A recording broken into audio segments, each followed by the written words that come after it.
दोस्तों, ये कहानी बहुत मजेदार है। अगर आप इसको अंत तक देखोगे तो आपको बहुत पसंद आएगा। आपसे गुजारिश है कि हमारे चैनल को सब्सक्राइब कर लो ताकि जब मैं वीडियो डालूं तो सबसे पहले आप तक पहुंच जाए। मैं इसी तरह का वीडियो डेली लेकर आती रहती हूँ।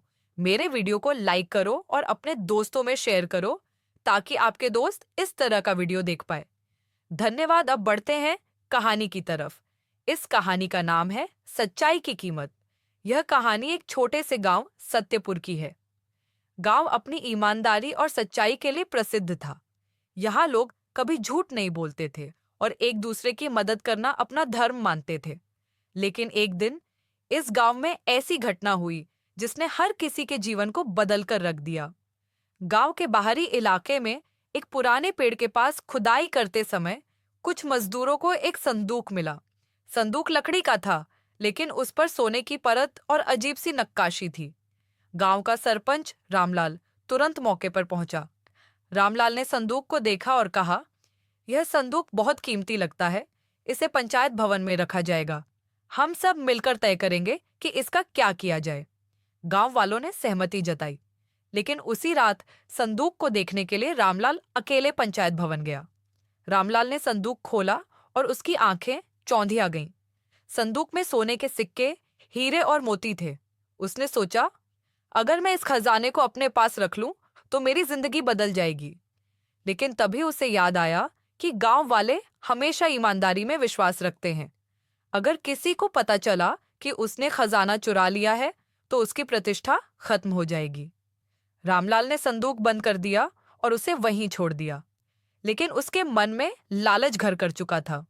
अगली सुबह गांव में हड़कंप मच गया। पंचायत भवन का ताला टूटा हुआ था और संदूक गायब था। गांव वालों ने सोचा कि कोई बाहरी चोर आकर खजाना चुरा ले गया है।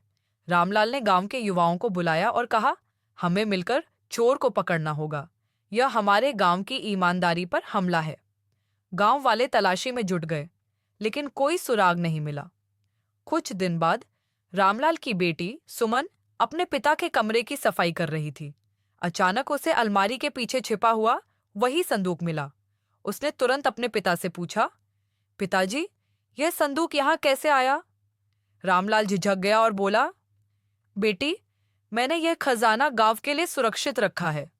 सुमन ने गुस्से में कहा, आपने तो सबको बताया कि खजाना चोरी हो गया। ये तो गलत है। रामलाल ने उसे चुप रहने के लिए कहा और वादा किया कि वह इसे जल्द ही सबके सामने ला देगा। लेकिन सुमन के मन में कुछ और चल रहा था।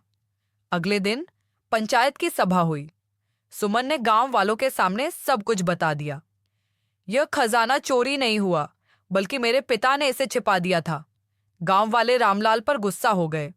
उन्होंने कहा, तुमने हमारी ईमानदारी और विश्वास को तोड़ा है। तुम्हें सजा मिलनी चाहिए। रामलाल ने माफी मांगी, लेकिन गांव वालों ने फैसला किया कि वह सरपंच के पद से हटा दिया जाएगा और उसे संदूक का सारा खजाना गांव के विकास के लिए देना होगा। जब संदूक को फिर से खोला गया तो उसमें एक पत्र मिला। पत्र में लिखा था, यह खजाना उन लोगों के लिए है जो सच्चाई और ईमानदारी के रास्ते पर चलते हैं। अगर यह खजाना किसी लालची के हाथों में जाता है तो वह उसे नष्ट कर देगा। गांव वालों को समझ आ गया कि असली खजाना उनकी सच्चाई और ईमानदारी है। रामलाल ने अपने कृत्य पर पछतावा किया और पूरे गांव के सामने वचन लिया कि वह फिर कभी ऐसा नहीं करेगा। सच्चाई और ईमानदारी सबसे बड़ा खजाना है। झूठ और लालच का अंत हमेशा बुरा होता है। धन्यवाद दोस्तों। फिर मिलते हैं एक नए इंटरेस्टिंग वीडियो के साथ। जय हिंद,